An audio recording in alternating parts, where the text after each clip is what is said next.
Друзья, всем привет! Расширяем немножко свой вид деятельности.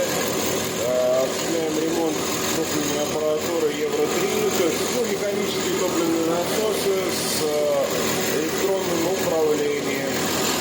Вот, приобрел себе вот такую штучку. Все, и теперь могу делать такие насосики. КамАЗ-Бош, ну там Hyundai Porter, там, ВЕшки, которые, короче, все с электронной педалью газа. Нико Монрейл.